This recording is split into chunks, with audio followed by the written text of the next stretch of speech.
Tai pirmas klausimas, ar senai Lietuvoje ir kaip po tos pirmi du kėliniai pasižiūrėjo čia tas rungtynės iš rezervinės? Ne, nesenai, kada aš penktąjį parskindau.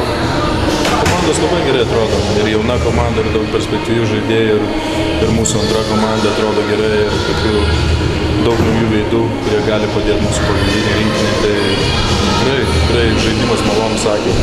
Šį klausimas turbūt dažnai užduodamas, bet praeitas sezonas pakankamai geras komandai, vis dėlto jo pabaigoje kažko pritrūko ir tavo keliskopų.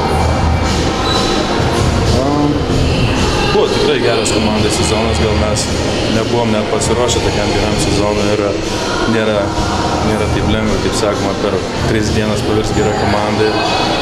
Ir kai jau dėjom iki Los Andželo, jau visi kalbėjo, kad mes turim būti čempionai, kad mes nugalėsim. Mes, manau, per daug pradėjom pasitikėti, kad mes turim tik pasirodyti, kad mes žaisti.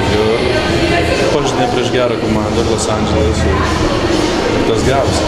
Pačio žaidimo įtakai. Na, sezono startė kaip ir viskas stabiliai daugiau mažiau, sezono pabaigoje ir rečiau aikštelėje pasirodydavai ir suprastėjo statistika. Čia turėjo kažkokie gal vidiniai konfliktai ir dar kas nors.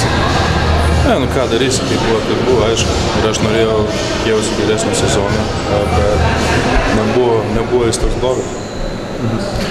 Daug gandų apie tave pastaruoju metu. Čia pas mus visi, aišku, 3 milijonai žino, kur geriausiai Kleiza žais kitą sezoną. Kur Žalgiris Lietuvos pats gal ką nors žinai ir kokios mintis sukasi? Ne, dar tų dalykų visų konkrečių dalykų nežinau, bet aišku, daug vyksta pokalbių su komandom ir taip toliau ir žiūrėsim.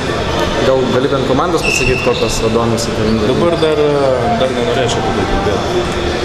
Kiek šansų, kad su Ilgausku galėtum žaisti? Jo, Eigundas yra viena iš tų komandų. Gal ir žaisiu. Ir pačios kokia forma dabar yra ir jau pasiruošęs po truputėlį artėti rungtynėm? Ne, po biškį.